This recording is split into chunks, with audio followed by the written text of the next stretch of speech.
नमो भगवते वासुदेवाय। ओम नमो भगवते वासुदेवाय। नारायणं नमस्कृत्य नरं चैव नरोत्तमं देवीं सरस्वतीं व्यासं ततो जयमुदीरयेत्। नष्टप्रायेषु अभद्रेषु नित्यं भागवत सेवया भगवती उत्तम श्लोके भक्तिर्भवती नैष्ठिकी। इस दिव्य कार्यक्रम जो परम धर्म जो भागवत धर्म कहलाता है, उसके अनुशीलन के अंतर्गत हम श्रीमद् भागवतम और श्रीमद् भागवतम के अनुगत जो दिव्य भक्ति प्रसूत भक्ति अनुभूत जो उद्गार उपदेश और अनुभव है हमारे पूर्व आचार्यों के शुद्ध भक्तों की, उन्हीं के अंतर्गत श्री नरोत्तम दास ठाकुर जी के जो प्रेम उद्गार भक्तिमय उद्गार उपदेश रूप में जो हमारे परम हितार्थ संग्रहित हुए हैं एक प्रेम भक्ति चंद्रिका में, उसके अनुशीलन के अंतर्गत हम जो चर्चा कर रहे हैं दिव्य विशेष रूप से साधन भक्ति के साथ साथ किस प्रकार हमारा भगवत भक्ति राग में प्रवेश, राग के स्तर पर, उसके अनुशीलन में हमने पिछली त्रिपदी में विशेष रूप से जो अनेक साधनाओं के अंतर्गत अनेक जो परमार्थ के मार्ग में अनेक जो साधनाओं का निरूपण,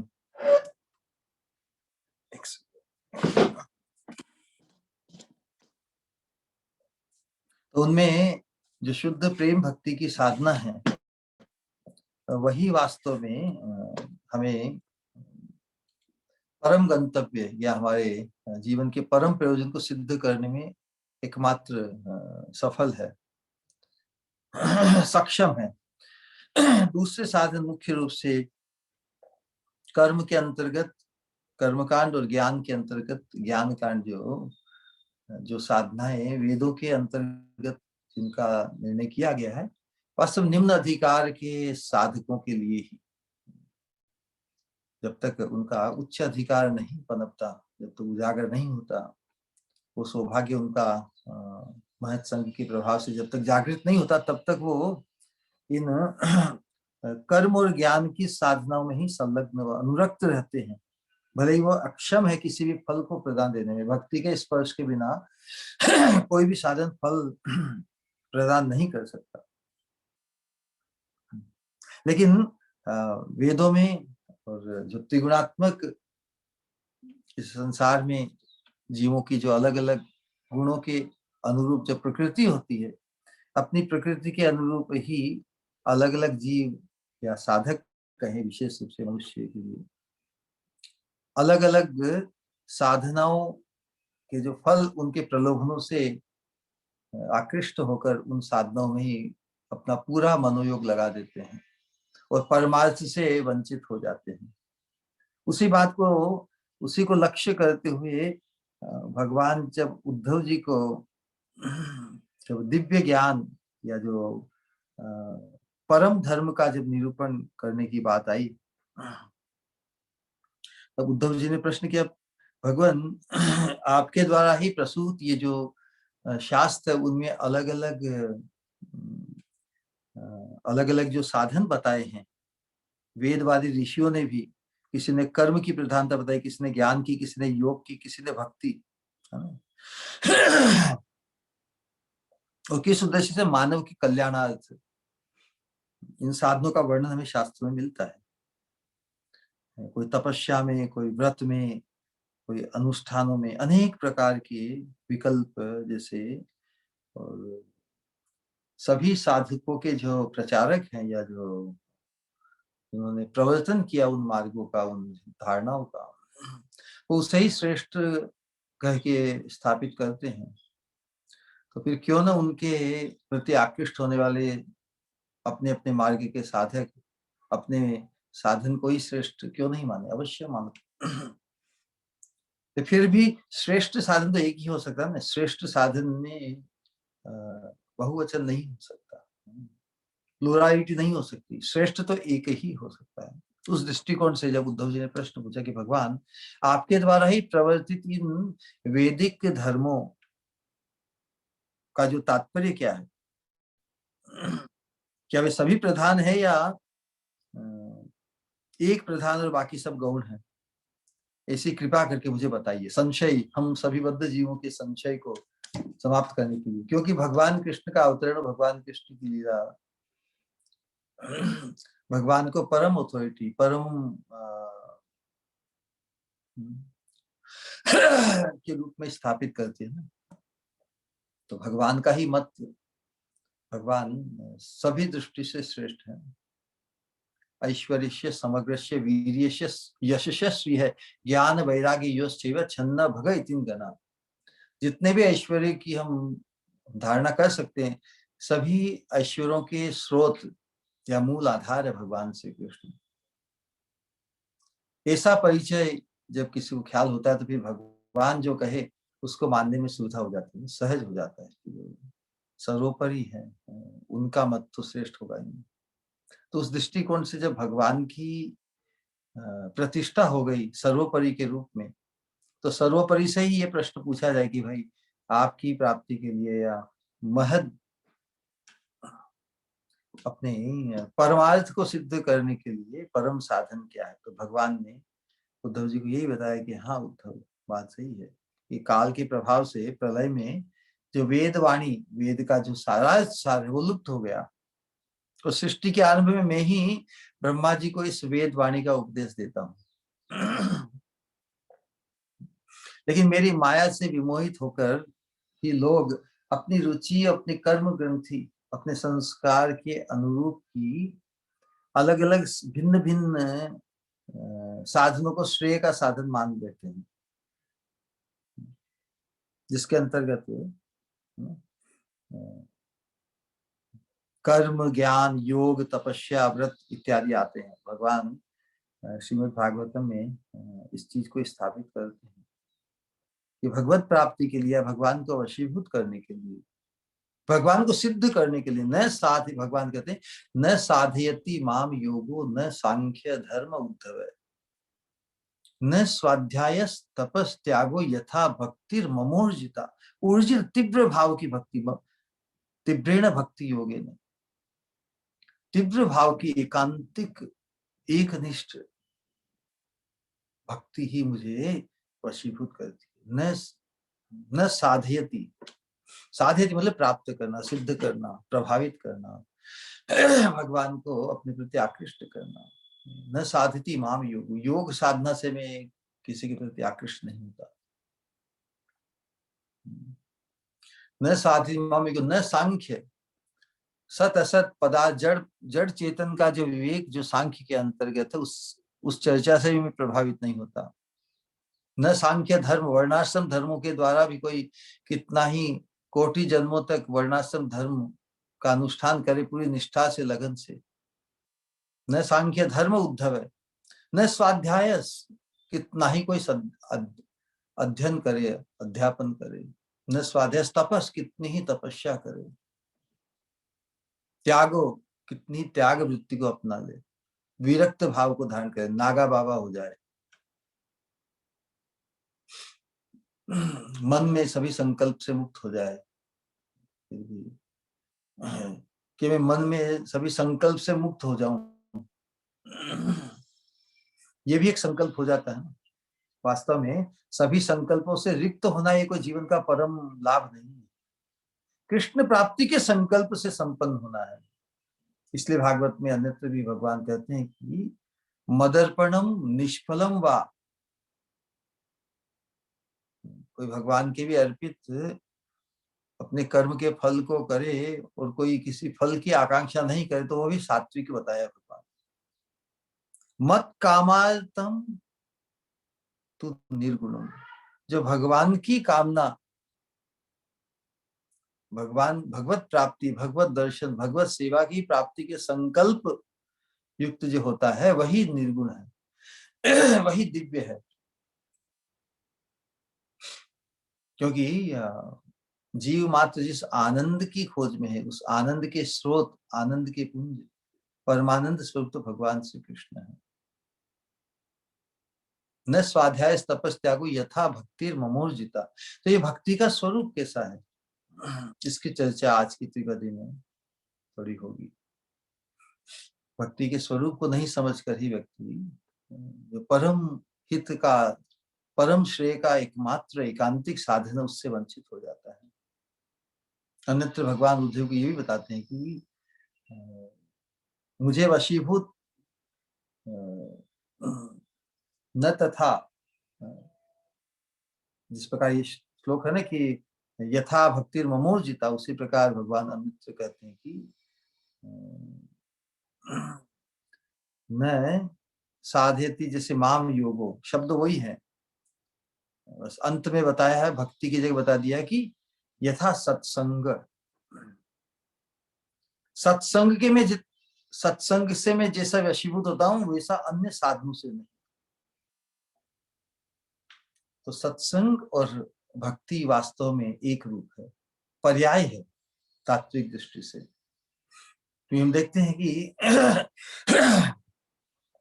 भक्ति का या जो प्रेम का जो स्वरूप है वो दैन्य है, दीनता है। तो उसका जो तटस्थ लक्षण है अतृप्ति, और जो सत्संग है, सत्संग अर्थात शाश्वत का संग, शाश्वत में हमारी अनुवृत्ति। तो भगवान में जब अनुरक्ति साधक की हो जाती है, और तो भगवान दर्शन की उत्कंठा को लिए, भगवान दर्शन के अभाव को महसूस करते हुए उसमें दैन्य भाव जागृत हो जाता है, क्योंकि अभिष्ट की प्राप्ति नहीं हुई, इसलिए वो दैन्य आ ही जाता है। जो चीज चाहिए वो नहीं मिली, बाकी सब चीज मिल जाए तो भी अतृप्ति है, तो भी दीनता का भाव। महाप्रभु कहते हैं प्रेम धन बिनु यही दरिद्र जीवन। प्रेम से लबालब होते हुए भी क्योंकि अभिष्ट की प्राप्ति नहीं, इसलिए साधक सोचता है कि मैं तो प्रेम धन से विहीन हूँ। यदि मेरे पास प्रेम होता तो मैं, क्या भगवान मुझ पर कृपा नहीं करते? क्या मैं भगवान मुझे नहीं, भगवान के दर्शन मुझे नहीं होते? अथवा तो प्रेम होता तो क्या मैं उनके दर्शन के बिना जी पाता? इस प्रकार का ये अद्भुत भाव भक्ति के स्तर पर। तो जो सत्संग है वो भी भक्ति रूप ही है, इसको सहज हम समझ सकते हैं, क्योंकि इसमें सतत भक्ति का अनुशीलन भी सतत है ना,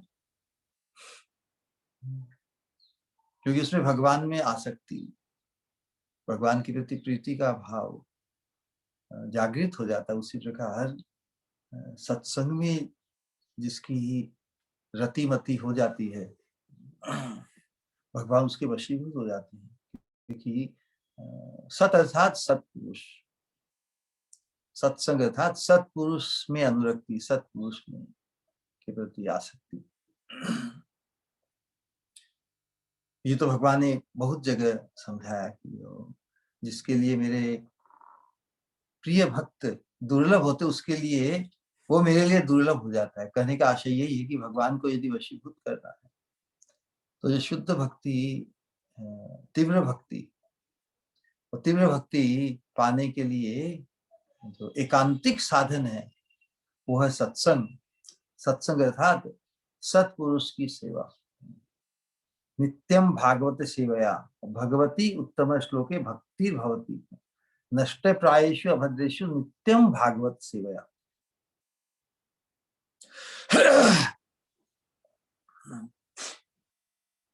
लेकिन जैसे कि भगवान ने कहा कि जो माया विमोहित लोग कर्म और ज्ञान कांड में आकृष्ट होकर विश्व भांड, कल की पिछली त्रिपदी में कि कर्म कांड ज्ञान कांड केवल विषेर भांड, विष मानकर, अमृत मानकर कोई विष के भांड को पिए तो उसकी तो मृत्यु होगी ना। और मृत्यु होना मतलब फिर पुनः जन्म मृत्यु के चक्र में पड़े रहना। तो वो नाना योनि सदा फिरे, कदर ये भक्षण करे। और नाना योनि में कितने कितने विभत्स पदार्थों का सेवन करना पड़ता है ना। क्योंकि स्वर्ग प्राप्ति के बाद में भी पुनः इस क्षीणे पुण्य मर्त्य लोकम विशंति, इस मर्त्य लोक में आना पड़ता है, अलग अलग योनि में भोगना पड़ता है। कैसे उससे बचा जाए। और जो केवल ज्ञान की साधना में लगे हैं, केवल ज्ञान से तो कुछ जो अभिष्ट की प्राप्ति भी नहीं होती। तो वो भी फिर जब ज्ञान से मुक्ति की प्राप्ति नहीं होती भक्ति के बिना,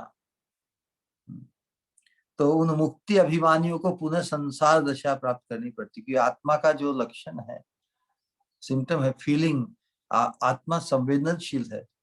निर्जीव पदार्थ, जड़ पदार्थ, पत्थर नहीं है आत्मा, संवेदनशील है, फीलिंग विलिंग संकल्प शक्ति है, और वो कुछ करना चाहता है आत्मा।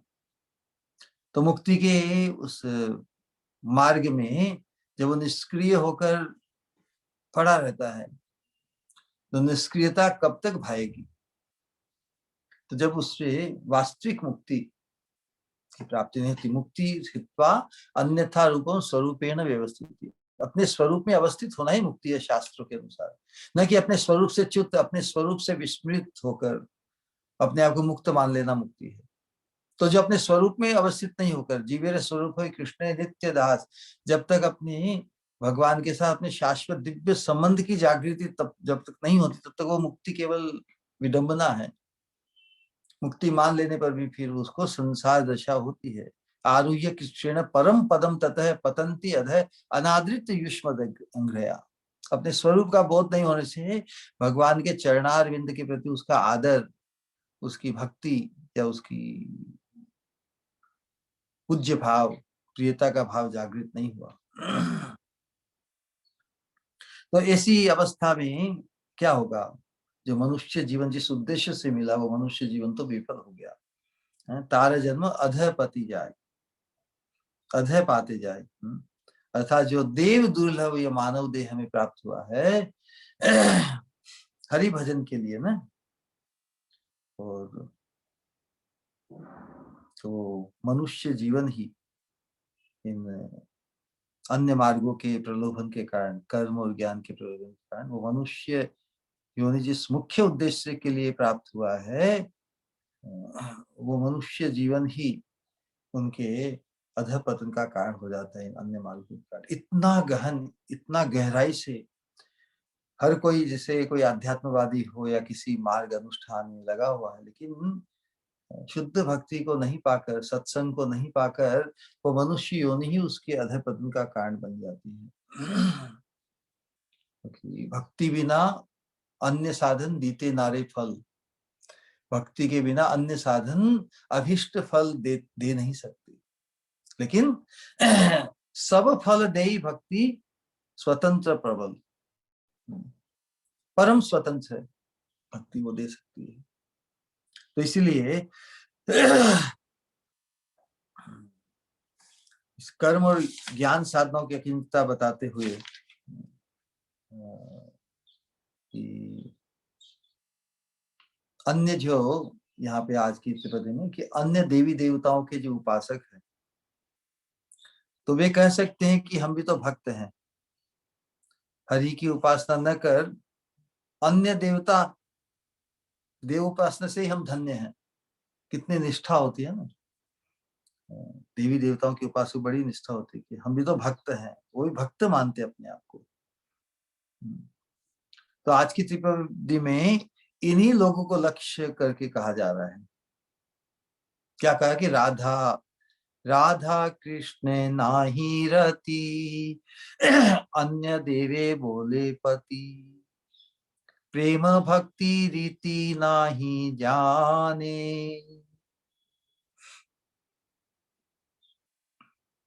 क्या होता है कि राधा कृष्ण नाही रति, जो अन्य देवताओं में ही भक्तिमान होकर अपने आप को सफल मनोरथ मानते हैं, तो भक्ति तो जिस प्रकार प्रहलाद महाराज की शिक्षा बताए कि श्रवणम कीर्तनम विष्णु, श्रवणम कीर्तनम विष्णु, स्मरणम स्मरणम पाद सेवनम, ये भगवान विष्णु नारायण श्री कृष्ण के संबंध से ही भक्ति है। बाकी अन्य के संबंध से जो व्यक्ति अपना भाव या समर्पण निष्ठा वो वास्तव में संसार में फंसावट ही है। इतना कठोर वाक्य प्रतीत होता है ना। हम भक्ति जिनके संबंध से है, एकमात्र जिन भगवान के संबंध से है, उनको छोड़कर हम और किसी की भक्ति में जो आनंद या सुकून मानते हैं या अपनी संतोष मानते हैं, वो वास्तव में अन्य देवे बोले पति, अन्य देवताओं को ही अपना पति मानते हैं। पति मतलब रक्षक, स्वामी, कर्ता, धर्ता। वास्तव में प्रेम भक्ति की रीति नहीं जानते। वो प्रेम भक्ति की रीति नहीं जानते। भगवद गीता में भगवान इस चीज का निरूपण अच्छे से करते हैं कि ये भी अन्य देवता भक्ता यजन्ते श्रद्धयान्विता तेपि मामेव कौन्तेय जगत तेपि मामेव कौन्तेय यजन्ति अविधि पूर्वकम। ये इस श्लोक को बहुत से साधक हमें प्रश्न भी पूछते हैं कि हाँ, यहाँ पर भगवान कहते हैं कि वो भी मुझे ही, मेरी ही उपासना करते हैं। हम बोलते हैं कि उस अंतिम शब्द क्या है, यजन्ति अविधि पूर्वकम तेपि मामेव, वे भी मुझे ही पूजते हैं हे कौन थे, लेकिन उनका जो इस तरह से मुझे पूजना है वो अविधि पूर्वक। अविधि पूर्वक बोले अनऑथोराइज्ड, अनबोनाफाइड। ऑथोराइज चीज करने से एक परिणाम होगा, और जो अनऑथोराइज्ड है, अनऑथोराइज्ड मतलब इलीगल, लीगल कार्य करने से तो एक परिणाम होगा, और इलीगल कार्य करने से अलग परिणाम होगा। तो अलग परिणाम जो देता है वही उससे अविधि पूर्वक बता देता है। एक विधि का पालन करने से, ऑथोराइज विधि का पालन करने से तो भगवत प्राप्ति होती है, लेकिन अनऑथोराइज विधि का पालन करने से भगवत प्राप्ति का उसमें कोई, भगवत प्राप्ति की विधि नहीं होने से वो अविधि पूर्वक हो जाती है।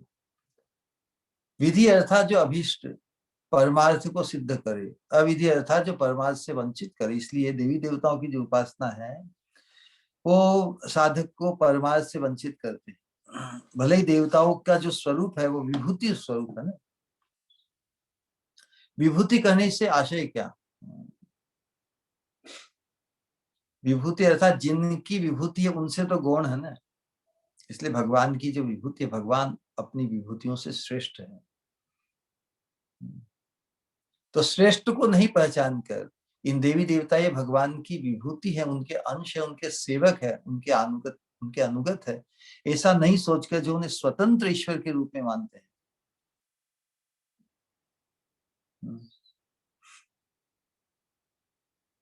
जिस प्रकार से भी देवताओं की पूजा की जाए, वो पूजा भगवान को ही प्राप्त होती है, ऐसा विधान शास्त्रों में है। लेकिन देवताओं के उपासक स्वर्ग में ही जाकर अटक जाते हैं। उन देवताओं को प्राप्त होकर वहां के नश्वर फलों को भोगकर पुनः इस जगत में लौटते हैं। ये उनके देवताओं की उपासना का परिणाम है।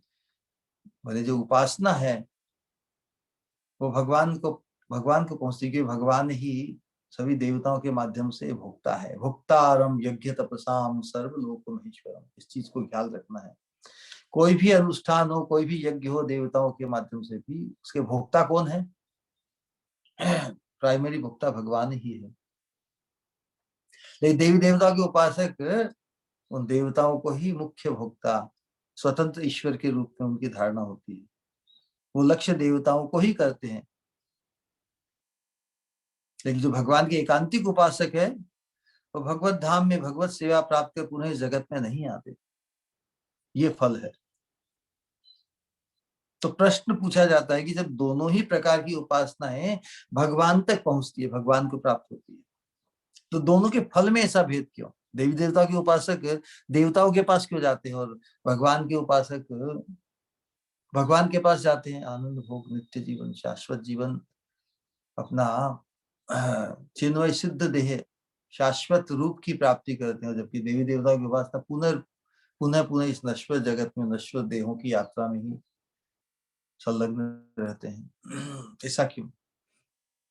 शास्त्रों में एक उपदेश आता है उसको समझाने के लिए, जैसा कि बताया ना कि यथा तरोर, उसके उसके पहले कि आकाशात पतितम तोयम यथा गच्छति सागरम।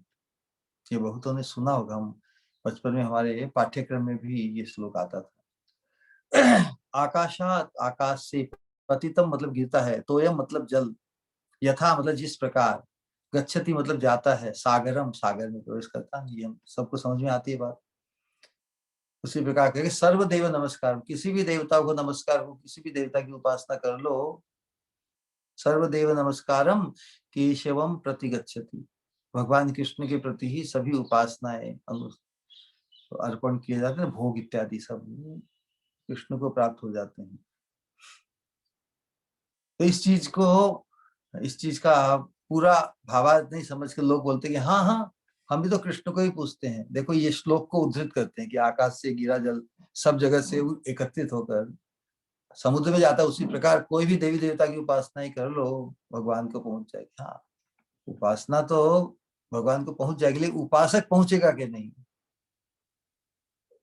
उपासक तो जिस स्थान को लक्ष्य करेगा ना, ये यथामाम प्रपद्यन्ते ताम तथैव भजाम्यहम्, जो भगवान को लक्ष्य करेगा, यान्ति देव व्रतान देवान, जो भगवान को लक्ष्य करेगा, वो भगवान को लक्ष्य करके थोड़ी देवताओं की उपासना करता है।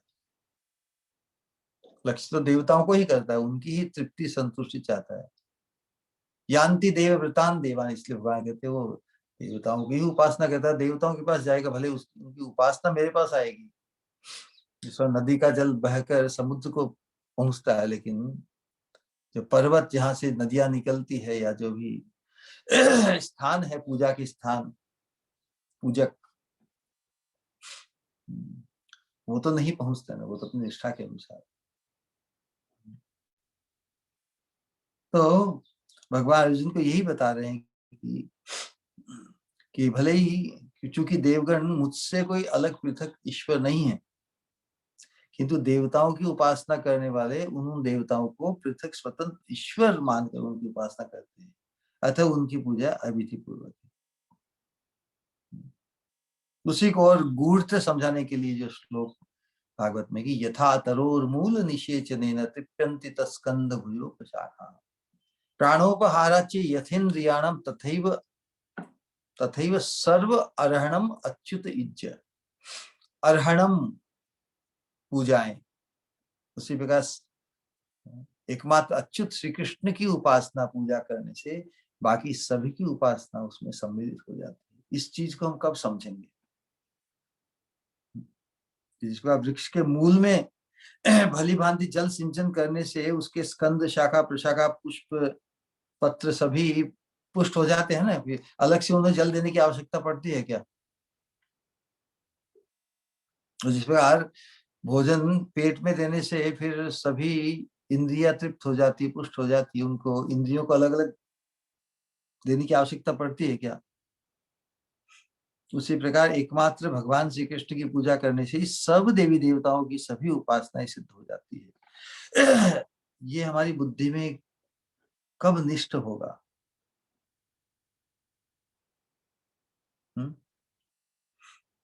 फिर भी लोग, जीव अपनी ग्रंथि और संस्कारों के कारण बोलते हैं कि ठीक है, आप कहते हैं कि कृष्ण को ही की उपासना करने से ही सबकी उपासना हो जाती है, ठीक है, हम कृष्ण की भी उपासना करेंगे।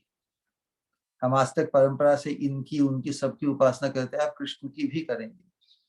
कृष्ण की भी नहीं, कृष्ण की ही, इस स्टेज तक आना यही परम धर्म है। तो कृष्ण की उपासना में आगे, तब उस उपासना को और किसी से शेयर नहीं करना और किसी से बांटना नहीं है। ये बहुशाखा ही अनंताश्चर्य, बहुतों से हमने हमारी उपासना की एकांतिकता को बांट दिया ना, बहुशाखा में बिखर गई।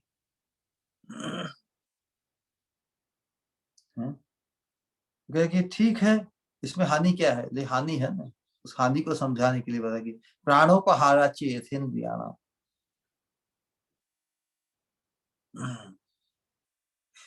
है ना, कि आहार के द्वारा प्राणों की तृप्ति होने पर शरीर की समस्त इंद्रियां पुष्ट हो जाती है। तो फिर भी कोई अलग से यदि इंद्रियों को पुष्ट करने के लिए आंख में कुछ गरम रस या कुछ खाद्य पदार्थ डाले, क्योंकि आंख देखती है ना कितना बढ़िया स्वादिष्ट पदार्थ है, आंख आकृष्ट होती है, तो आंख जैसी इच्छा करती है मुझे भी मिले, आंख में तो नहीं किया जा सकता, अंधापन आ जाएगा। कान में डालेंगे तो बहरापन हो जाएगा, और गंध घ्राणेन्द्रियों में हम डालेंगे तो फिर श्वास अवरुद्ध होने से हमारी गति ही रुक जाएगी। तो विपरीत परिणाम हुआ ना। विपरीत परिणाम होने के साथ साथ जो एकांतिक कृष्ण भक्ति, जब एक से एक ही साधे सब सधे, तो सब साधे सब जाए, जो लोक में तो कहावत है, एकांतिक साधना भगवान श्री कृष्ण के चरणारविंद में होनी चाहिए। तो यदि हम स्वतंत्र रूप से दूसरे देवताओं की ईश्वर बुद्धि से पूजा करने से विपरीत फल ही प्राप्त होता है, क्योंकि हम कृष्ण सेवा प्राप्ति से वंचित हो जाएंगे। वहां पर हमारे जो अनन्य भजन की हानि होगी। अनन्य भजन की रक्षा करनी है तो हमें जब श्री कृष्ण के चरणारविंद में शरणागत होने से सभी मनोरथ पूर्ण हो जाते हैं, तो फिर क्या हमारी अटूट श्रद्धा नहीं है कि कृष्ण के माथा टेकने पर सब कुछ प्राप्त हो जाएगा, और किसी आश्रय को पकड़ने की आवश्यकता है क्या? लेकिन उसके बावजूद भी हम सोचते हैं शायद कृष्ण हमारी पूरी की पूरी नहीं सुन रहे हैं, और किसी बाबा किसी देवी देवता के धोख देने या उनका अनुष्ठान करने जाएंगे। तो ये अनन्य भजन की हानि है, इसीलिए इस जन्म में फिर उसकी प्रेम भक्ति के सोपान पर वो नहीं पहुंच पाता। इसी चीज को बताने के लिए, क्योंकि जो भक्ति वस्तु है वो उसका लक्षण है, भक्ति त्रिगुणातीत है। कर्म और ज्ञान के अंतर्गत जो अनुष्ठान है वो सब त्रिगुणों के अंतर्गत, तमोगुण रजोगुण सत्वगुण एकदम मोस्ट बेस्ट। और हमारी जो आकांक्षाएं हैं कर्म के अंतर्गत, ज्ञान योग के अंतर्गत, कर्म कांड, ज्ञान कांड, योग शास्त्र तपस्या, इसमें जो लक्ष्य है वो भगवत प्रीति नहीं है, लक्ष्य है मोक्ष या भोग है, स्वर्ग की प्राप्ति है, मोक्ष की प्राप्ति है, सिद्धि की प्राप्ति है। अपने लिए कुछ प्राप्त करने की आकांक्षा होने कारण उन साधनाओं में संलग्न सभी साधक अशांत रहते हैं। खुद के लिए कुछ प्राप्त करने की आकांक्षा तो अशांति होगी ना, लेकिन जब खुद के लिए प्राप्त करने की कुछ आकांक्षा नहीं, कृष्ण प्रत्यार्थ, भगवान के उद्देश्य से ही कामना, मत कामार्थम, मेरे उद्देश्य से जो कामना है, मेरी प्रीति के लिए जो कामना, मेरे सुख के लिए जो कामना करते हैं, कृष्ण भक्त निष्काम अतएव शांत। निष्काम होने का मतलब नहीं कि कामनाहीन होना, कृष्ण कामार्थम तु निर्गुणम, कृष्ण की कामना से संपन्न होना है। तो भक्ति का स्वरूप क्या है? भक्ति भगवान की, इसको ध्यान रखना, भक्ति भगवान की जो स्वरूप शक्ति की लादिनी और संबित शक्ति, संबित अर्थात कॉन्शियस एक्सपीरियंस, भक्ति एक चैतन्य अनुभव है, आनंदमय चिन्मय अनुभव, आनंदमय अनुभव का ही नाम भक्ति है।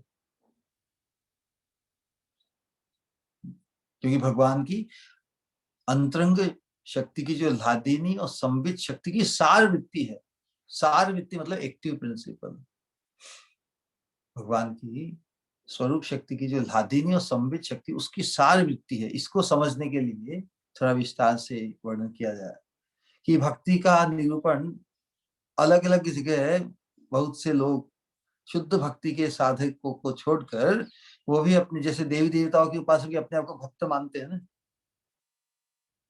मायावादी जो सन्यासी हैं, जो सोहम शिवो हम अहम ब्रह्मास्मि इत्यादि की जो रट लगाए रखते हैं, वो भी भक्ति भाव करते प्रतीत होते हैं। उनकी परिभाषा भक्ति की क्या है?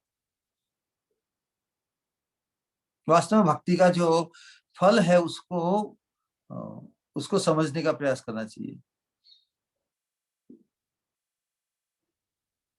भक्ति कहने का मतलब सच्चिदानंदमयी है ना? ये कोई जड़ीय मनोवृत्ति नहीं है। मतलब भक्ति साधन दशा में भी उसके स्वरूप की हानि नहीं होती, क्योंकि वो 3 गुणों से अस्पृश्य है।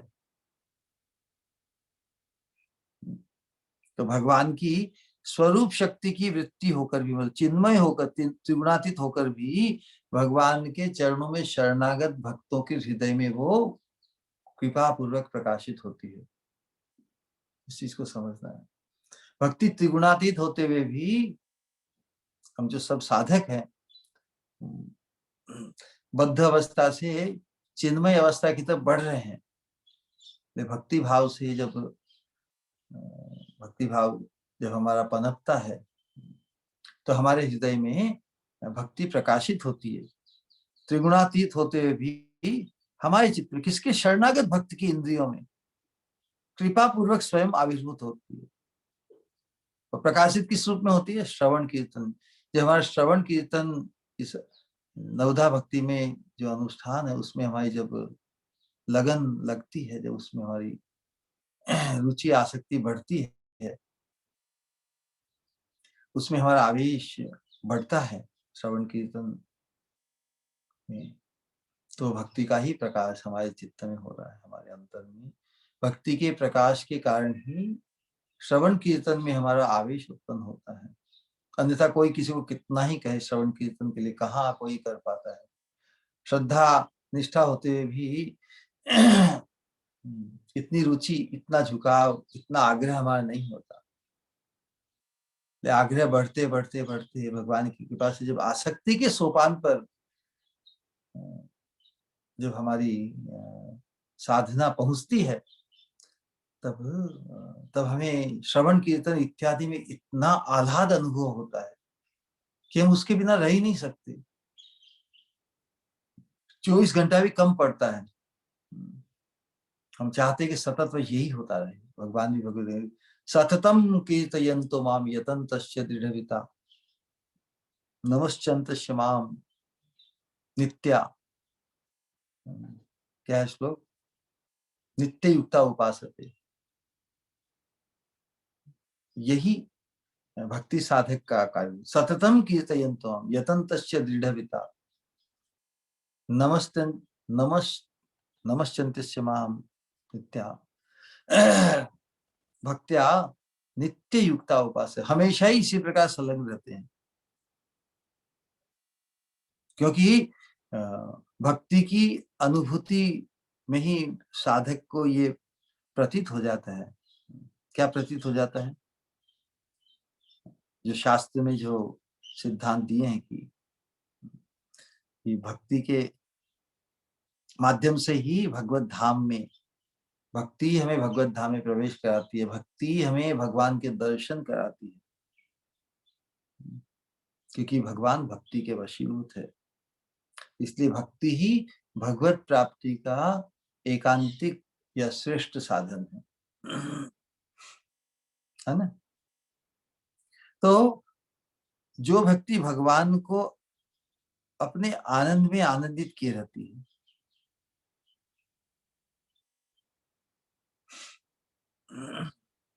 जो भगवान भक्ति के प्रति आकृष्ट होते, क्योंकि भगवान को भक्ति से जो आनंद मिलता है वो कितना अद्भुत है।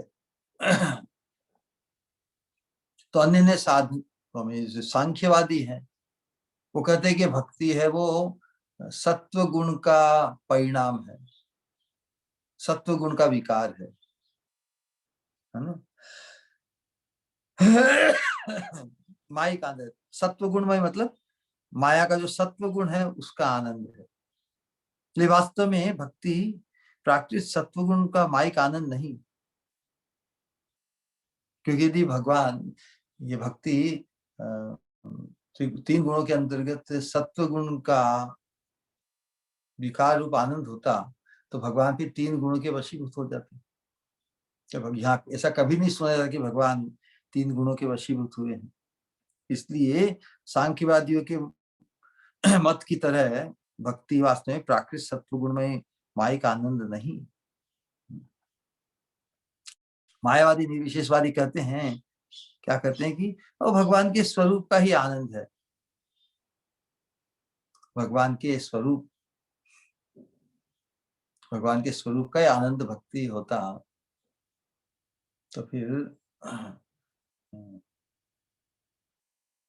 तो भगवान तो भक्ति से भगवान अपने स्वरूपानंद से भी कहीं अधिक आनंद पाते हैं।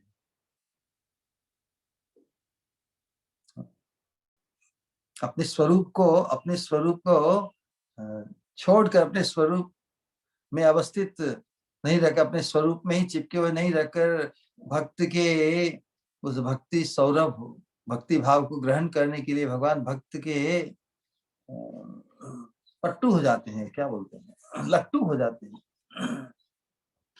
ये देखा है क्या? भगवान हमेशा स्टेटिक ही रहते हैं कि अपने स्वरूप में ही मग्न हूं, मैं हिलूंगा डुलूंगा कुछ नहीं। भक्ति ही है जो भगवान को अपने स्वरूप से निकाल, स्वरूप के आनंद से भी अधिक आनंद के प्रति लुभाती है। तो भक्ति में तो भगवान को जो सुख प्राप्त होता है वो अपने स्वरूप में जो आनंद है उससे भी कहीं अधिक है। इसलिए भक्ति भगवान के स्वरूप आनंद का नहीं है विकार।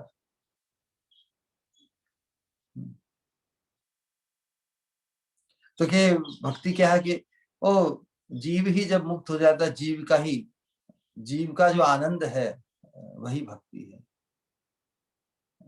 वास्तव में जीव अपने स्वरूप में आनंद की राशि नहीं है। जीव का जो आनंद है वो बिल्कुल लघु है, सूक्ष्म कण मात्र है। इसलिए बहुत से जो साधना बोलते कि बस जीव ही जब माया के संबंध से मुक्त हो जाए तो वही उसका आनंद वही ब्रह्म है या वही अंश है। प्रकृति के साथ जब तक जीव का संबंध है तब तक वो अंश कहलाता है, और प्रकृति से संबंध जब छोड़ देगा तो वो अंशी हो जाएगा, वही भगवान हो जाएगा। तो जीव के स्वरूप में ही आनंद है। लेकिन भगवान भगवत गीता में कहते कि ममई वांशो जीव लोके जीव भूत सनातन है। जीव मेरा अंश, मेरे आश्रित, मेरी शक्ति का अंश, मेरी तटस्थ शक्ति का अंश है जीव मात्र। वो सनातन है, ऐसा नहीं कि किसी अवस्था में या किसी साधना से वो अपने स्वरूप या अपनी पहचान से मुक्त होकर भगवान ही बन जाएगा। कितनी विचित्र बेहुदा बात है। जब भगवान कह रहे कि जीव मेरा सनातन अंश है, अंश होने से अंशी के आश्रित है, वो कभी अंशी नहीं हो सकता। इसलिए जो भक्ति है वो जीव का आनंद रूप भी भक्ति नहीं है। कारण कि जीव का जो अपना आनंद है वो तो बिल्कुल सूक्ष्म है, अति तुच्छ है, क्षुद्र है ना। तो फिर क्या भक्ति भगवान की स्वरूप शक्ति आनंद है? भगवान की जो स्वरूप शक्ति है ना, लादिनी संधिनी संविद, क्या उनसे जो पराश्य शक्ति विविधै में श्रूयते, सभी शक्तियां भगवान का क्या कार्य करती है? सभी शक्तियों का विशेष रूप से लादिनी शक्ति का कार्य क्या है? भगवान का आनंद वर्धन करना ना। क्योंकि भगवान की जो स्वरूप शक्ति वो भगवान के भीतर ही विराजमान है ना। लेकिन भक्ति है वो तो भगवान के हृदय में विराजमान नहीं। भक्ति तो भक्त साधक के हृदय में विराजमान है। इसलिए भक्ति भगवान की स्वरूप शक्ति का आनंद, भगवान को स्वरूप शक्तियों से जो आनंद मिलता है वो भी भक्ति नहीं है। क्योंकि भक्ति तो भक्ति के हृदय में प्रकाशित होती है। तो फिर क्या है भक्ति? कि जो भगवान की लादिनी शक्ति है उसकी वृत्ति विशेष है। जब साधक भजन साधन करते करते करते करते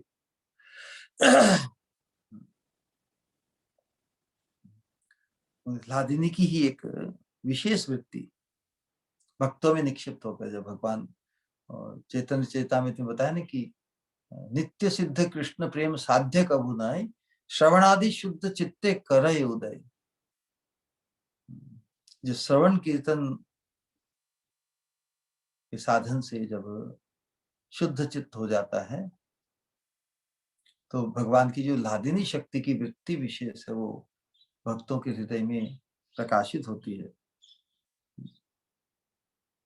भगवत प्रीति नाम धारण करती है। श्रवणादि शुद्ध चित्त, नित्य सिद्ध कृष्ण प्रेम, कृष्ण प्रेम कृष्ण प्रीति साध्य कबू नहीं, बाहर से प्राप्त करने की वस्तु नहीं है, सुप्त रूप में ही चित्त में ही छुपी हुई है, क्योंकि ये जीव के स्वरूप के अंतर्गत है। जीव स्वरूप कृष्ण नित्य दास, तो दास जो अंश है उसका अपने अंशी के प्रति जो आकर्षण है वो सहज है, सुप्त रूप में है, लेकिन श्रवण कीर्तन रूपी साधना से वो श्रवणादि शुद्ध चित्ते करय उदय, वो उदित हो जाता है। तो लादिनी की ही कोई विशेष आह्लादकारी वृत्ति जो भक्ति है, शुद्ध भक्त चित्त में प्रकाशित होती है, प्रकाशित होकर भगवत प्रीति नाम प्राप्त करती है, और उसका अनुभव कर भगवान इतना आनंद प्राप्त करते हैं। भगवान भी अतिशय प्रीति के साथ भक्तों को भजने लगते, मतलब उनके अनुगत हो जाते हैं। अरे जो भक्ति की सौरभ भक्त के हृदय में जो पनपती है, निकलती है, उसके प्रति भगवान आकृष्ट हो जाते हैं। तो हम जिसे लक्ष्य करते हैं, जो भगवान के आकर्षण का केंद्र है, इस चीज को समझना। हम जिस साधना में संलग्न अग्रसर, जिस साधना का मार्ग हमारे जीवन में प्रकाशित हो रहा है, इस प्रेम भक्ति चंद्रिका के मार्गदर्शन से हम शुद्ध प्रीति, शुद्ध भक्ति की ओर अग्रसर हो रहे हैं। लेकिन भगवान को छोड़कर जो अन्य देवी देवताओं के प्रति प्रीति को भक्ति मानते हैं, वो यथार्थ में अभिष्ट परम परमार्थ से वंचित रहते हैं। देवताओं को ही पति मानकर उनकी उपासना करते हैं, वो स्वयं को भक्त मानते हैं कि हम भी तो भक्त हैं। वास्तव में प्रेम भक्ति की रीति को प्रेम भक्ति रीति नहीं जाने।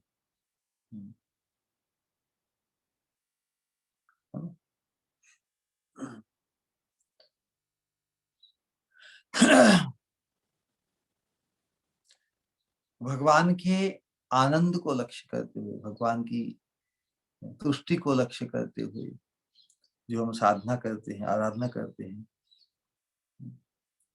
तब भगवान की जो स्वरूप शक्ति, लादिनी शक्ति की जो वृत्ति है ना, वो भक्ति हमारे हृदय में जागृत होती है, और भगवान कृष्ण को सुख कर भगवान कृष्ण के भी आकर्षण का केंद्र है। इसलिए बहुत बार हम कहते हैं कि भले हम तुच्छ से तुच्छ हैं, हम छोटे से छोटे हैं, नगण्य से नगण्य हैं, तो हमारे अस्तित्व का रेलेवेंस मतलब उपयोगिता क्या है?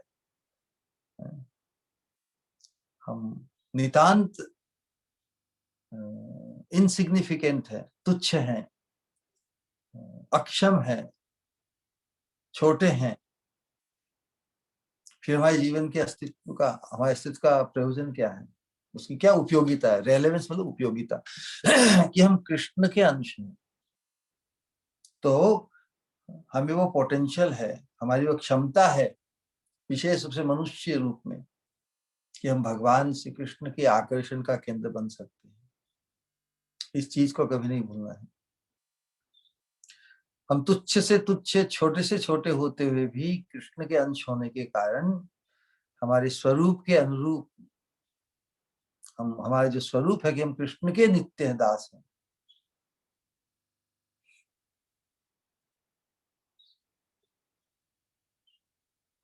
नित्य दास होने के कारण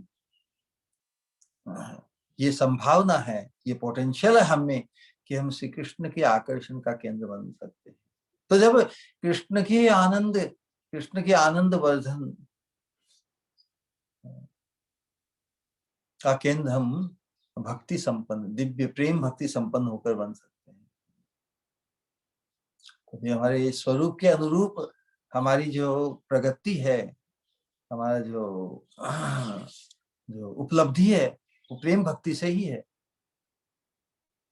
प्रेम भक्ति से ही हम जो सर्वेश्वरेश्वर है, हमारे जो अनुश्री भगवान श्री कृष्ण है, उनके आकर्षण का, उनके आनंद का केंद्र, उनके आनंद का स्रोत हम बन सकते हैं।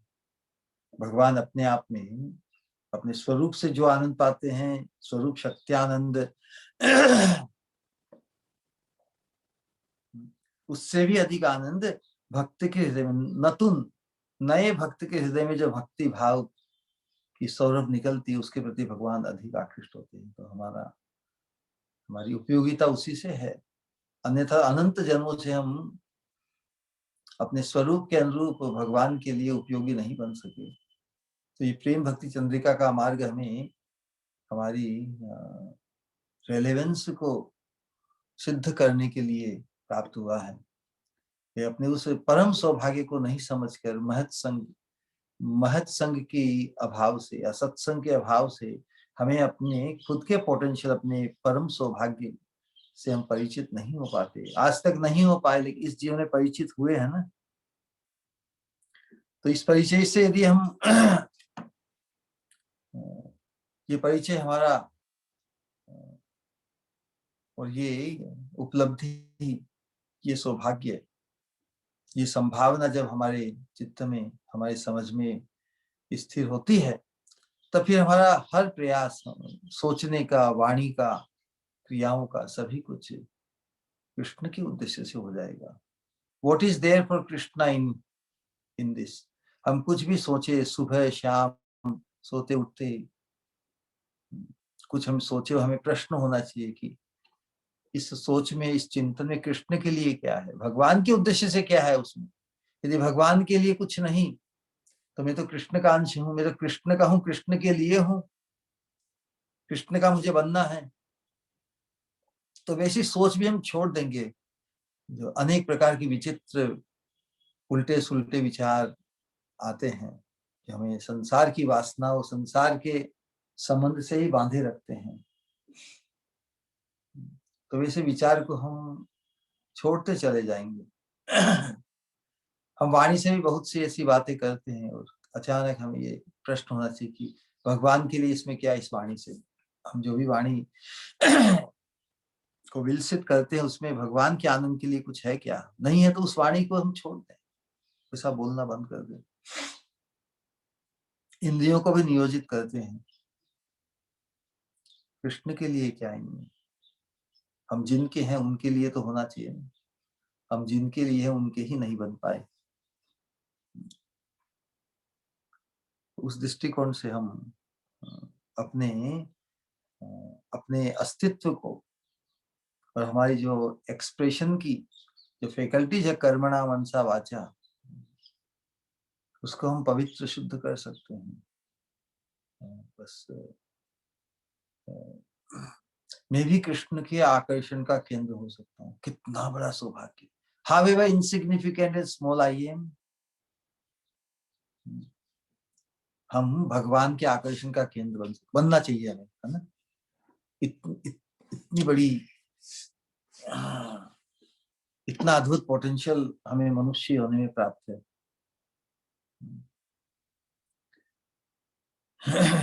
तो ये प्रेम बहुत अद्भुत चीज है ना, कि भक्त का जो प्रेमानंद है, वो भगवान को अपने स्वरूप आनंद, स्वरूप शक्त्यानंद से भी अधिक आस्वादन कराता है। और वास्तव में लादिनी शक्ति का तो यही कार्य है। लादिनी अपनी विशेष वृत्ति को भक्त हृदय में क्यों प्रकाशित करती है? क्योंकि भगवान उस प्रेम की, भक्त के हृदय की भक्ति, प्रीतिमय भक्ति की सौरभ के प्रति आकृष्ट होते हैं। आकर्षण किसी के प्रति होना मतलब उसमें अधिक आनंद होता है। जैसे हमारे पास आकर्षण की अनेक वस्तु है, लेकिन और कोई नया आकर्षण हो तो हम उसके प्रति धावित होते हैं, उसी प्रकार भगवान हमेशा आनंद के अभ्यास में रहते हुए भी और अधिक आनंद को ढूंढते रहते हैं। नतुन नतुन नए नए आनंद को ढूंढते रहते हैं। इसलिए योग माया उल्लादिनी शक्ति भगवान की नए नए भक्तों, नए नए प्रेमी भक्तों की जो प्रीतिमय भाव है उनको उजागर करके भगवान के आनंद का वर्धन करते हैं। तो लादिनी शक्ति का तो कार्य ही है। इसीलिए हम साधकों को बताया कि यदि हम आपात दृष्टि से भक्ति करते हैं लेकिन हम इस लोक परलोक और अन्य वासनाओं को रखते हुए यदि भक्ति करते हैं तो लादिनी शक्ति की जो सर्वातिनंदी शाइनी अति आनंद दाई जो वृत्ति है, जो भक्त के चित्त में प्रकाशित होकर प्रीति का नाम धारण करती है, उन अन्य वासनाओं के रहते हुए वो लादिनी शक्ति की वृत्ति प्रकाशित नहीं होगी। उनके भीतर लादिनी नहीं आ सकती क्योंकि लादिनी का काम क्या है? लादिनी का काम है भगवान के आनंद का वर्धन करना। तो जो साधक शुद्ध प्रीति शुद्ध भाव से अन्याभिलाषिता शून्यम ज्ञान कर्मादि अनावृतम आनुकूल्य आनुकूल्यन कृष्णानुशीलनम भक्ति उत्तमा इस उत्तम भक्ति, विशुद्ध भक्ति, एकांतिक भक्ति के भाव के साथ जब भक्ति करते हैं, कृष्ण की आराधना करते हैं, आपात दृष्टि से कृष्ण की आराधना करने वाले सब एक जैसे लगते हैं, लेकिन अंतर में कामना वासना अन्य भी हो सकती है। तो जब तक हमारे हृदय में इस लोक की या परलोक की कोई भी कामना वासना रहती है भक्ति का अनुष्ठान करते हुए, तब तक उस प्रेम भक्ति की, कृष्ण प्रेम की अनुभूति हम नहीं कर पाएंगे। लादिनी प्रकाशित नहीं होगी। एक साथ हम दो में प्रीति नहीं रख सकते। या तो प्रीति हमारी संसार की कामना वासना में होगी या भगवान की प्रीति के लिए होगी, भगवान के सुख के लिए होगी। हम किसको लक्ष्य करते हैं? आपात दृष्टि से भक्ति तो करते हैं, लेकिन हमारा लक्ष्य क्या है, हमारी आकांक्षा क्या है? तो आकांक्षा संसार की है तो फिर लादिनी शक्ति नहीं वहां। चेतन चेता में जो बहुत से उपदेश है, भुक्ति मुक्ति सिद्धि, क्या कि भुक्ति मुक्ति सिद्धि वांछा मने यदि होय। कितना बढ़िया सूत्र है।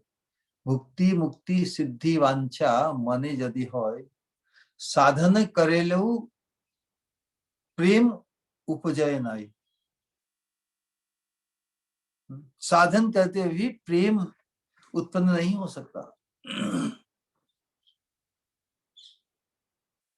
साधन तो हम वही करते हैं, श्रवण कीर्तन इत्यादि नवधा भक्ति करते हुए भी ये काफी संभव है कि संस्कारवश, असत संस्कारवश हमारी आकांक्षाएं वासनाएं भौतिक जड़ संसार की सुख भोग की हो।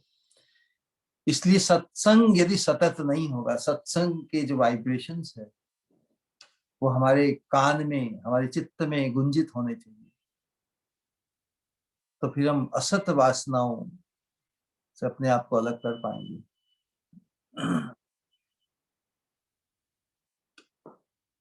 तो हम समझ सकते हैं ना, एक बार श्रील प्रभुपाद जी को किसी शिव जी के उपासक ने प्रश्न पूछा कि आप कृष्ण की उपासना का ही बताते हैं, मैं तो शिव जी की उपासना करता हूँ। तो प्रभुपाद जी क्या, भाई जो देवी देवता की उपासना करते हैं वो सकाम होते हैं, और जो कृष्ण के उपासक होते हैं वो निष्काम होते हैं, वो कृष्ण प्रत्यार्थ ही भजन करते हैं। तो उन सज्जन ने कहा कि मैं भी शिव जी की उपासना निष्काम भाव से ही करता हूँ। तो उनकी वैसी निष्ठा है। तो प्रभुपाद जी के प्राय देवी देवताओं के उपासक प्राय सकाम ही होते हैं। तुम एक अपवाद हो सकते हो, क्या करे फिर, ज्यादा विवाद क्या करना। किसी किसी को दुख थोड़ी पहुंचाने का आशय था। प्रभुपाद जी ने कहा कि निष्काम वही हो सकता है जिसका जिसका अपने लिए कुछ कामना न हो।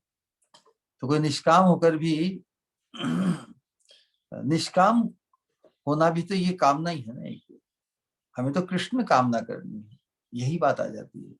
तो देवी देवता के उपासक कृष्ण की कामना नहीं कर पाते, कृष्ण दर्शन कृष्ण सेवा की कामना नहीं कर पाते, भले वो निष्काम अपने को माने। प्राय तो सकाम ही होते हैं, निष्काम भी हो जाए लेकिन फिर भी अभिष्ट की इच्छा नहीं करने से के कारण वो दिव्य अवस्था को दिव्य सोपान पर नहीं पहुंच सकते। और शिव जी की जो उपासना करने के लिए शिव जी क्या चाहते हैं? क्या शिव जी कहते हैं मेरी उपासना करो? शिव जी तो महाजन है, द्वादश महाजनों में एक है, स्वयंभू नारद शंभु। तो शिव जी क्या कहते हैं? स्कंद, स्कंद अर्थात कार्तिकेय ने भी अपनी शिक्षा वेद वेदांत वेदांत की शिक्षा के अंतर्गत सभी शिक्षा प्राप्त करके उन्होंने अपने पिता से प्रश्न पूछा कि हे पिताश्री, अलग अलग शास्त्रों में अलग अलग इष्ट की उपासना को परम बता रहे हैं, तो परम को परिभाषित कीजिए, परम तो मल्टीपल नहीं हो सकती। शिव जी अपने पुत्र की इस जिज्ञासा से बड़े प्रसन्न किए। तो मेरे बहुत ही उत्तम श्रेष्ठ प्रश्न किया है। तो शिव जी वहां स्कंद पुराण में कहते हैं कि जो मत भागवत सम्मत है वही वही परम, वही अंतिम अंतिम सत्य है। तो शिव जी के उपासकों को भी हम कह सकते हैं, शिव जी की आज्ञा तो यही है कि कृष्ण भजो, है ना। वो भजन है कि ब्रह्मा बोले चतुर्मुखी कृष्ण कृष्ण हरे हरे, शिव जी बोले पंचमुखी राम राम हरे हरे। तो शिव जी केवल नहीं केवल आचरण करते हुए उपदेश भी करते हैं कृष्ण भक्ति का। उनके उपदेश और आचरण, जो ग्रहणीय आचरण है, उपदेश उनको ग्रहण नहीं करके लोग मनमानी करते हुए ओम नमः शिवाय ओम नमः शिवाय ओम नमः शिवाय करके उनको ही डिस्टर्ब करते हैं, क्योंकि शिव जी का अभिष्ट नहीं है वो। तो क्या करें, शिव जी अब संसार में ईश्वर पदवी को पाए है ना, तो फिर उन पे भी इनडायरेक्ट कृपा करते हैं। लेकिन प्राय जिन्होंने भी शिव जी की कृपा पाई है उन सबको अंततोगत्वा भगवान की आश्रय की प्राप्ति हुई है। असुरों को भी देखिए उनका कल्याण ही हुआ है।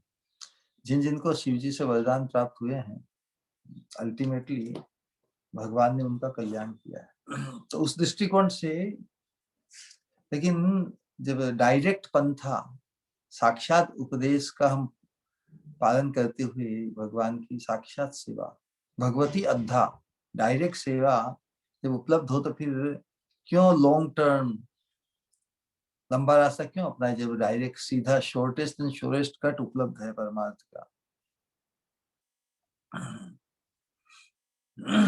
इसी नरोत्तमदास ठाकुर जी स्त्रीपदी के अंत में कहते हैं कि ना ही भक्ति रे संधान भरमे करे ध्यान, वृथा तार ए छार जीवन।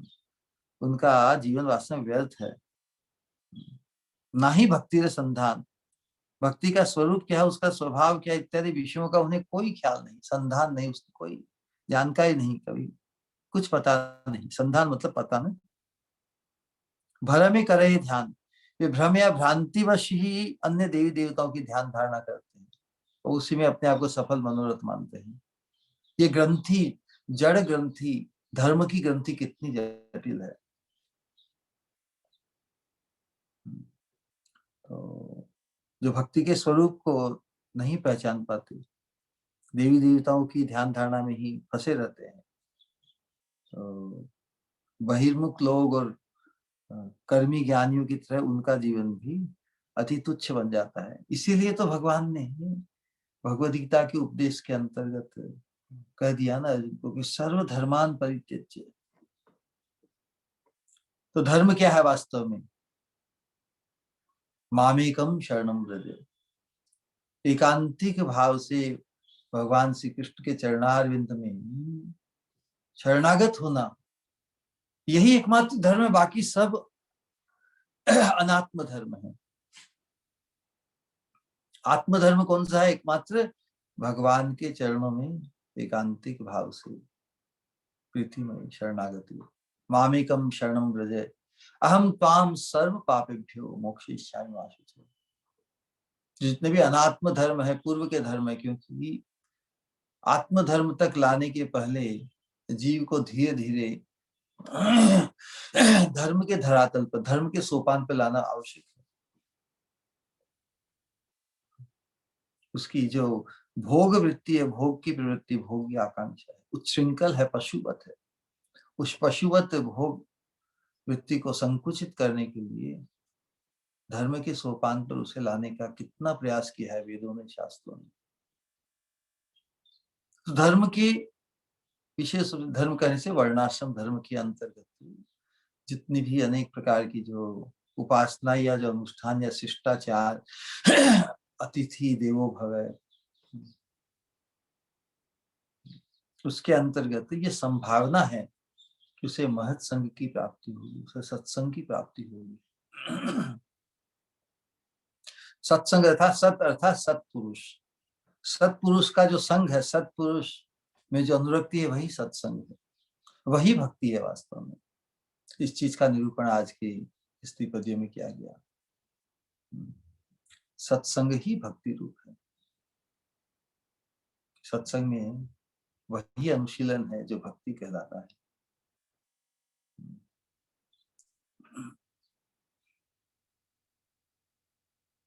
इस चीज को स्थापित करने के लिए भगवान भगवत गीता के अंत में कहते हैं कि तुम दूसरे धर्मों में, जो दूसरे धर्मों के अनुष्ठान में जो तुम्हारी इतनी रति मति हो गई है, वही तुम्हें वंचित कर रही है। इसलिए तुम सभी धर्मों में अपनी जो फसाहट है, या उससे तुम्हें जो अच्छे अनुभव मिले हैं, प्रतिष्ठा मिली है, आज्ञा यैव गुणान दोषान मया अधिष्ठान अपि स्वकान धर्मम संस्तज्य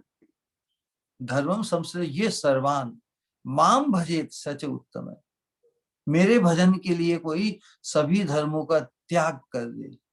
किसके लिए? मेरे भजन के लिए, भगवान के भजन के लिए। बाकी सभी धर्मों का कोई भी ऐसा धर्म नहीं जिसका त्याग नहीं किया जा सकता, लेकिन भगवान के भजन के उद्देश्य से हो। तो मेरे भजन के लिए सभी धर्मों का त्याग करके जो एकांतिक भाव से मेरे भजन में संलग्न होता है, भगवान कहते हैं कि सच उत्तम है, वो उत्तम कहलाता है मेरी दृष्टि में। मयादिष्टान अपि स्वकान, भले धर्म की व्यवस्था भगवान द्वारा ही दी है। धर्मम तो साक्षात भगवत प्रणीतम, भगवान द्वारा ही प्रणीत, अनुमोदित, उपदिष्ट हुआ है धर्म। अनेक प्रकार के लौकिक वैदिक जो धर्म है, वर्णाश्रम धर्म के अंतर्गत भगवान की ही व्यवस्था है। भगवान की ही व्यवस्था होते हुए भी भगवान की अंतिम इच्छा क्या है, परम इच्छा क्या है कि हम भगवान के एकांतिक भक्त बने, भगवान के ही शरणागत हो। तो जब सत्संग के प्रभाव से साधक में ये जागृति आती है कि हाँ, भगवान ने भले ही जनरल अनेक धर्म दिए हैं, सिद्धांत दिए हैं, लेकिन उनका अभिष्ट क्या है, भगवान क्या चाहते हैं, हमसे क्या अपेक्षा रखते हैं। किसी साधु पुरुष से एकांतिक भजन की रीति जब हमारी समझ में आ जाएगी, तो हम फिर और किसी धर्म के जंजाल, धर्म की फसाड से हम निकलकर एकांतिक भाव से कृष्ण के चरणों में शरणागत हो जाएंगे। माम भजे सच सतम, आज्ञा एवं गुणान दोषान। गुण कहने से मतलब सद धर्मों का पालन करने से हमें प्रतिष्ठा मिलती है, सुकून मिलता है, लोगों की प्रशंसा मिलती है ना। और यदि सद धर्मों का यदि पालन नहीं करें हम, तो निंदा होती है, लोग भगोड़ू कहते हैं, कर्तव्य का पालन नहीं करते। धर्म से जीवन में प्रतिष्ठा प्राप्त होती है, और धर्म का पालन नहीं करने से अपयश होता है। लेकिन कोई धर्म का पालन नहीं करके फिर मनमानी करे तो वो तो नरकगामी होता है। लेकिन जो संसार के अनेक स्तर के धर्म, पिता धर्म, माता धर्म, पत्नी धर्म, पुत्र धर्म, सामाजिक, पारिवारिक, घरेलू, ये वो देवी देवता सब अनुष्ठान, अनेक प्रकार के धर्म को यदि वो कृष्ण एकांतिक कृष्ण भजन के लिए छोड़े तो उसमें कोई दोष नहीं। भगवान कहते हैं हम त्वाम सर्व पापेभ्यो, कोई दोष मुझे प्रतीत भी हो तो मैं आई विल टेक केयर, सर्व पापेभ्यो मोक्षयिष्यामि, मुक्त कर दूंगा, माँ शुचि, बिल्कुल चिंता मत कर। तो जो भगवान की महिमा और भगवान की अथॉरिटी में जो जिसकी पूर्ण निष्ठा जागृत हो गई है, वो तो अवश्य ही इसी जीवन में इस सर्वधर्मान परित्यज्य इस अवस्था में अपने आप को अवस्थित कर पाएगा, सूनर और later, sooner, better sooner than later. Alright, तो आज इतना कहकर आज के आख्यान को हम विश्राम देते हैं। किसी का कोई प्रश्न है तो अवश्य।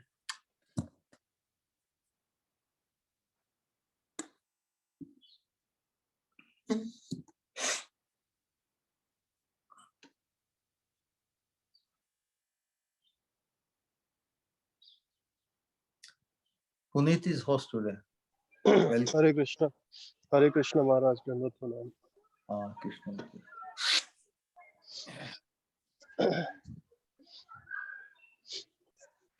हरे कृष्णा, किसी का कोई प्रश्न है तो पूछ सकते हैं प्लीज।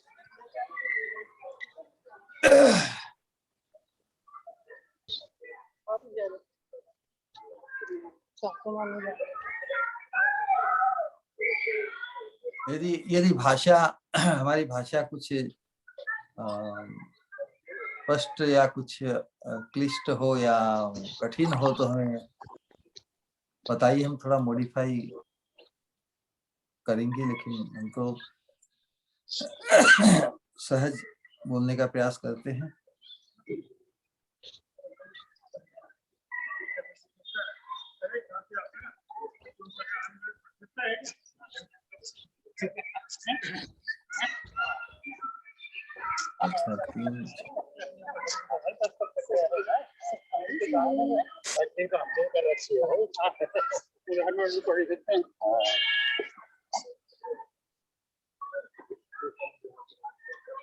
राजश्री माता जी का हैंड रेजिंग।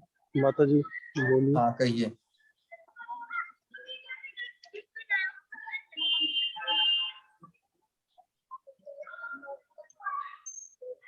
हरे कृष्णा माता जी।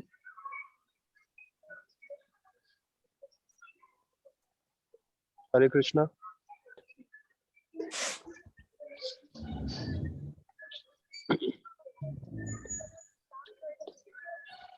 हरे कृष्णा माता जी।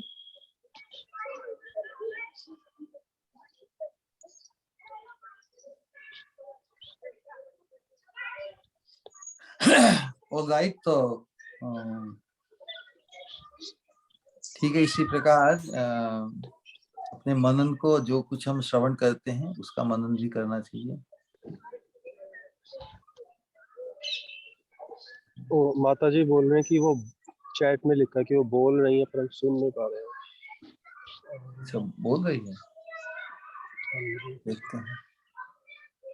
आप इधर से तो अनम्यूट ही दिख रहे अच्छा, हैं, आपकी आवाज नहीं आ रही। पर आप सुन नहीं पा रहे हैं। हाँ, तो कुछ ऐसा कीजिए कि हम भी सुन पाए।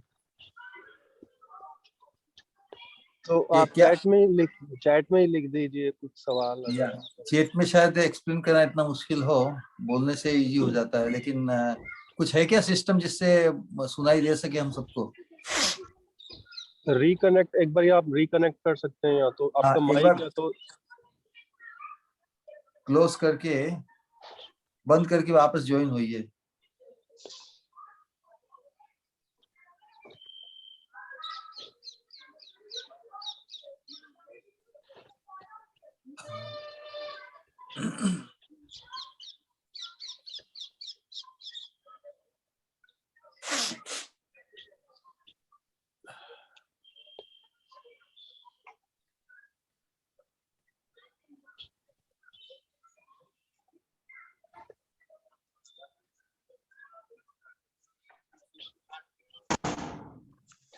हरे कृष्णा।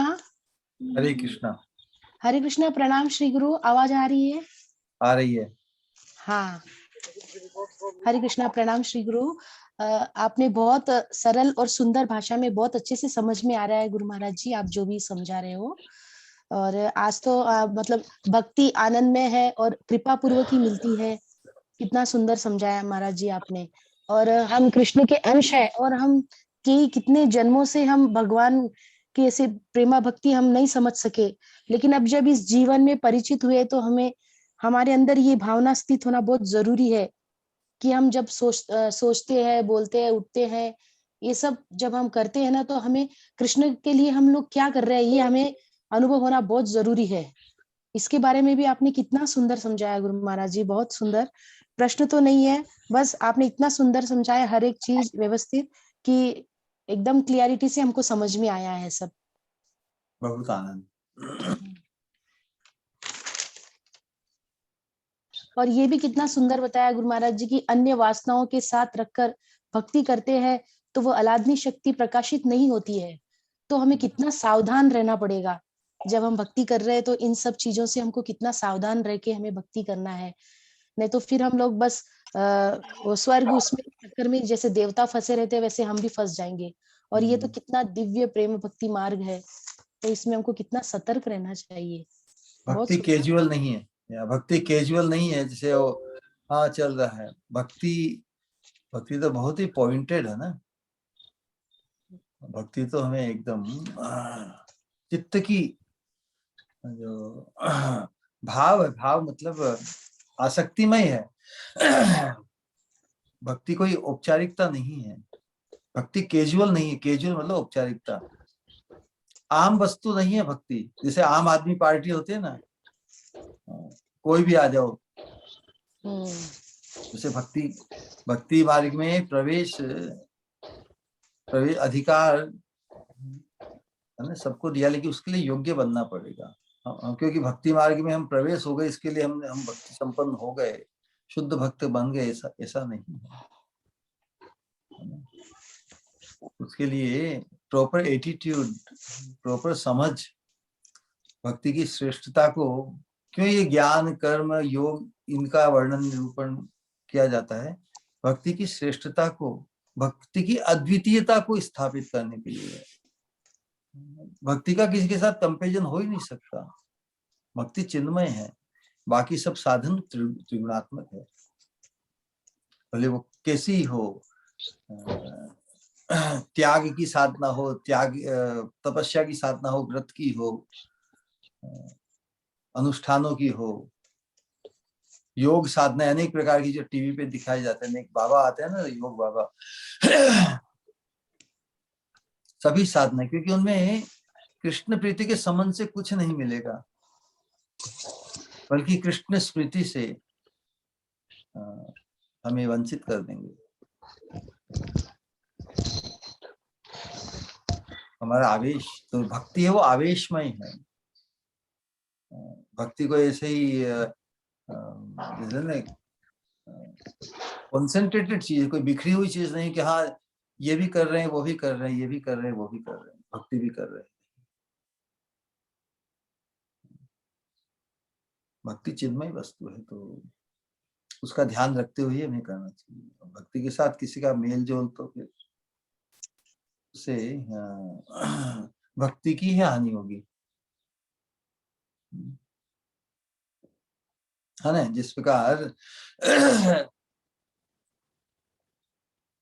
अमृत का या कुछ स्वादिष्ट वस्तु हो, उसमें यदि कुछ कड़वा या खट्टा उसमें जब प्रवेश कर जाए थोड़ा सा ही, तो थोड़ा सा भी उसे जो इतनी उत्तम वस्तु उसको वही विकृत हो जाती है ना। उसी प्रकार भक्ति में बहुत सावधानी रखनी है, क्योंकि भक्ति का स्वरूप क्या, भाव।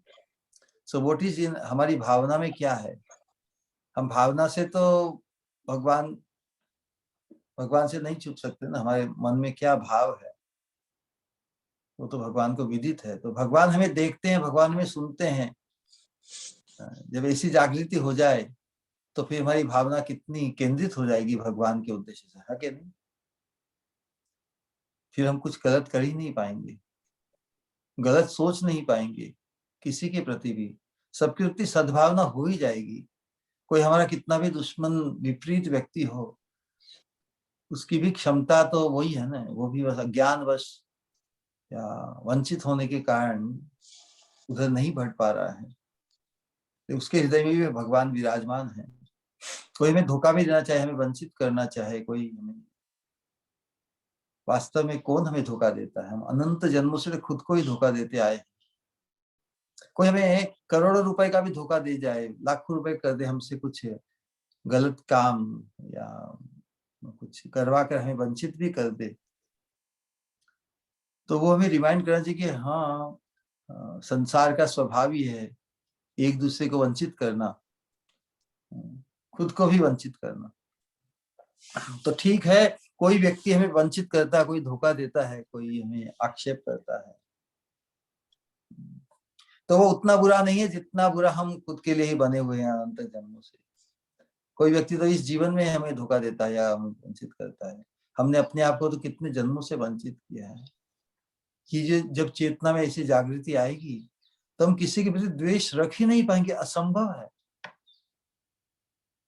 क्योंकि हमने अपने आप को ही इतना वंचित किया। तो कोई हमें वंचित करता है तो ये हमें रिमाइंड करता है कि ठीक है भाई, तू वंचित करना अच्छी बात नहीं है, लेकिन मुझे जगा दिया कि मैं खुद को तो अपने से वंचित नहीं करूंगा। कोई हमें वंचित करके धोखा देके क्या ले जाएगा? हमारे पास 1000 है तो 1000 ले जाएगा, लाख है तो लाख ले जाएगा, करोड़ है तो करोड़ ले जाएगा। तो हर वस्तु जो आगंतुक है उसी से तो वंचित करते हैं दूसरे लोग, ले हमने तो अपने आप को शाश्वत वस्तु की प्राप्ति से वंचित कर दिया। तो निंदा के और पात्र तो हम स्वयं हैं। घृणा के या जब आक्षेप करते हैं, किसी का विरोध करते हैं, किसी को खराब करते हैं, हमने तो अपने आप को शाश्वत सोपान पर पहुंचाने से वंचित किया है। इस प्रकार विश्लेषण प्रत्येक घटना से करना चाहिए। भक्ति विनोद ठाकुर यही करते हैं कि प्रत्येक घटना अच्छी घटना है, कि हर घटना दूसरी घटना को घटित करती है, और दूसरी फिर तीसरी को, तीसरी चौथी घटना, इस पर और फिर अल्टीमेटली वो अच्छी होती है। तो इसलिए जो लोक में कहा जाता है जो कुछ हुआ अच्छा ही हुआ, हम इसे समाधान के रूप में मान लेते हैं, लेकिन ये यथार्थ है परमार्थ में। और कोई दूसरा चारा नहीं चले तो हम कह देते कि ठीक है, जो हुआ अच्छा ही हुआ, भगवान उसको भी देख लेंगे। हमारी सद्भावना क्या होती है, भगवान उसका सर्वनाश करेंगे। ऐसा नहीं सोचना चाहिए। कोई हमें धोखा दे, वंचित करे, वो हमारा कुछ ज्यादा अनर्थ नहीं करता, उसके प्रति हमारे मन में भावना विपरीत नहीं होनी चाहिए। जब कहते हैं कि हमें बस यही प्रार्थना करें कि हे भगवान, सबको आपकी तरफ आप खींचिए, आप उसको भी देख लेना, मतलब उसको बहुत सजा करना, उसको मजा चखाना, वो भाव नहीं आना चाहिए साथ में। हम अपने आप को वंचित करने से वंचित कर दें, यही साधना का परम लाभ होगा। ठीक है,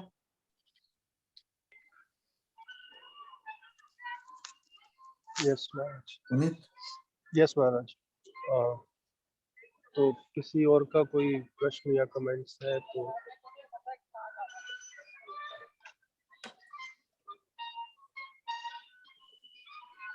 ठीक है।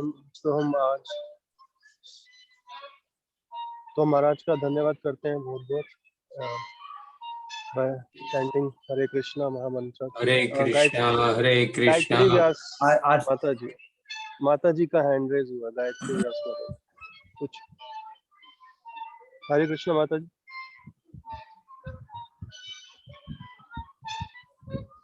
हरे कृष्ण महाराज जी, प्रणाम। हरे कृष्णा। हर बार की तरह इस बार भी बहुत अच्छा लेक्चर हुआ है।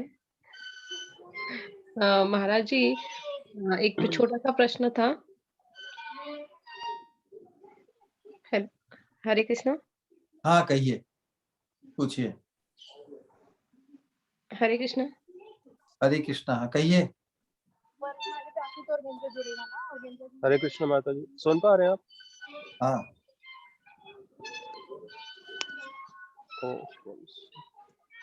आप कृष्णा। अनम्यूटेड हैं माता जी, आपकी आवाज सुनाई दे रही है हमें। हरे कृष्णा। हरे कृष्णा। हाँ जी, आपकी आवाज सुनाई दे रही है, हाँ बोलिए। हाँ हाँ। महाराज जी, जैसे कि पहले तो सेवा में मन नहीं लगता था, पर अभी तो जप में जितना मन नहीं लगता है उतने सेवा में लगता है। तो सेवा में ज्यादा मन लगाना जरूरी है या जप में ज्यादा जरूरी है? जैसे पहले सेवा करने का इच्छा नहीं होती थी, जैसे अभी सेंटर जाते हैं तो सेवा करने का भी मन हो रहा है, पर सेवा करते हैं उस टाइम पर तो पूरी मतलब ध्यान रहता है कि हमसे कोई गलत नहीं होना चाहिए, और सेवा में आनंद भी आ रहा है। पर जब करते हैं तब तो इधर-उधर मन थोड़ा बहुत होता ही है। तो सेवा पर ज़्यादा मतलब सेवा करनी चाहिए या पहले जब ही सुधारना चाहिए? सेवा, सेवा से जब सुधरेगा और जब से सेवा सुधरेगी, है ना? परस्पर को ये पुष्ट करते हैं। सेवा के भाव का वर्धन करने के लिए हमें जब करना चाहिए। क्यों जब करते हैं हम सेवा ही तो मांगते हैं भगवान से कि हे राधा रानी, हे भगवान की लादिनी शक्ति हमें अपनी सेवा में नियोजित करें। जब करना था सेवा की मांग, सेवा मांगेगी तो फिर सेवा प्राप्त होगी, तो सेवा में सुख मिलेगा ही ना। दोनों एक दूसरे से संलग्न है, अलग नहीं है।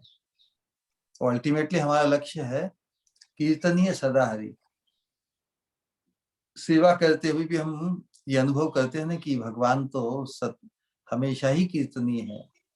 Bhagwan is to be glorified all the times. So सेवा सेवा करना भी उनको ग्लोरीफाई करना ही है, जब करना भी उनको ग्लोरीफाई करना, उनका चिंतन करना भी उनको ग्लोरीफाई करना है। जो नवधा भक्ति के अंतर्गत इस राग मार्ग में, रागानुगा भक्ति में भी जो हमारी जो मनन है, जो चिंतन है, जो स्मरण है, स्मरण मुख्य अंग है। स्मरण पुष्ट होगा श्रवण कीर्तन, और श्रवण कीर्तन से स्मरण पुष्ट होगा। और जब हम स्मरण करेंगे अपने अंतस चिंतित अपनी दिव्य रूप का, अपने दिव्य विलास का, भगवान की नित्य लीला, अपने उस प्रकार उस धारणा को जैसे से हम पुष्ट करेंगे, तो बहिर में जो हम भजन कीर्तन साधन भक्ति का करते हैं उसमें भी निखालसता आएगी, उसमें भी वो भी बहुत अच्छी तरह से प्रकाशित और अनुष्ठित होगी, है ना।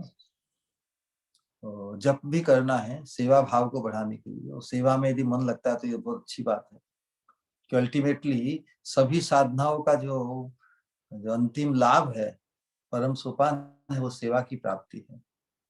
सेवा में रुचि जागृत हो तो अल्टीमेटली सतत कोई भी पल ऐसा नहीं कि बस अब जैसे 4 घंटे सेवा कर ली, 2 घंटे जप कर लिया, 2 घंटे फिर अरे अभी तो बहुत टाइम है क्या करें, ऐसा कभी नहीं होना चाहिए। क्योंकि भगवान तो सतत कीर्तनीय है, इसलिए इस लक्ष्य को हमेशा ध्यान में रखना है। कीर्तनीय सदा हरि, भगवान हमारे द्वारा सतत सदा ही कीर्तनीय है, 24/7। सोते समय भी कीर्तनीय है, भले हमारी तंद्रा आ जाए, लग जाए, लेकिन भाव यही होना चाहिए कि भगवान सदा ही कीर्तनीय है। तो जितना समय हम नियोजित करते हैं जप करने में या अन्य दूसरे अनुष्ठानों में, ये तो वेरीगेटेडनेस है ना। भागवत अध्ययन करने में, भगवान का भोग तैयार करने में, आरती करने में, कीर्तन करने में, भक्तों की सेवा करने में, सब अवस्थाओं में सब कोई तो भगवान से संबंधित है ना। भक्त भी भगवान से संबंधित है। भक्ति की जो साधना है, भक्ति की जो पद्धति है, भक्ति के अंग हैं, सभी चिन्मय है। उनमें तो भगवान ही कीर्तनीय रहते हैं ना सतत। तो जहां तक भगवान को ग्लोरीफाई करने का विचार रहता है, भगवान की महिमा हमारे चित्त में छाई रहती है, तो फिर कोई भी कार्य, कोई भी अंग भक्ति का सभी वांछनीय है। 24 आवर्स को किसी न किसी तरह भर दो। ऐसा नहीं लगना चाहिए कि अब इतना ये कर लिया वो कर लिया, अब क्या करें, हमारे पास अब बहुत बहुत खाली टाइम है। जब भगवान सदा ही कीर्तनी तो खाली टाइम होने का सवाल ही नहीं, प्रश्न ही नहीं। 24 घंटा ही किसी न किसी में मन लगना ही चाहिए। केवल सेवा में ही लगे, फिर सेवा तो 24 घंटा नहीं हो, तो दूसरे कार्यों में भी जो भी हम करें उसमें मन लगना चाहिए, क्योंकि कृष्ण सदा ही कीर्तनीय है। यदि मन नहीं लगता इसका मतलब मन और कहीं तो फिर जाएगा, तो वहां पे तो भगवान कीर्तनीय नहीं रहते ना। ये भगवान तो सदा ही कीर्तनीय है, इस बात को नहीं भूलना। ऑलराइट,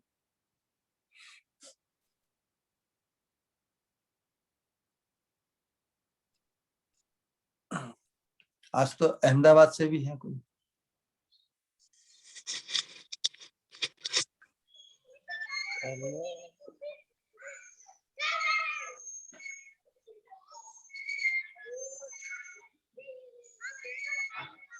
हरे कृष्णा। प्रणाम महाराज, राधे राधे। राधे राधे, कृष्ण मते। How is satsang going in Ahmedabad? Going well, Maharaj.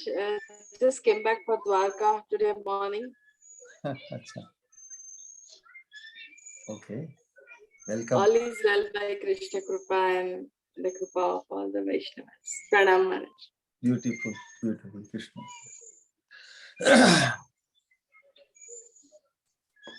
Okay. All right. Yes Maharaj, thank you very much Maharaj. तो महाराज का हम धन्यवाद करेंगे हरि नाम के जप से 3 बारी। हरे कृष्णा हरे कृष्णा कृष्णा कृष्णा हरे हरे, हरे राम राम हरे कृष्णा कृष्णा कृष्णा हरे हरे, हरे राम राम राम हरे हरे। हरे कृष्णा कृष्णा कृष्णा हरे हरे, हरे राम राम हरे हरे। परम पूज्य भक्ति स्वरूप गोविंद स्वामी महाराज की जय। हमारे निताय गौर भक्त वृंद की जय, निताय गौर प्रेमानंदे। हरि हरि। हरि हरि बोल।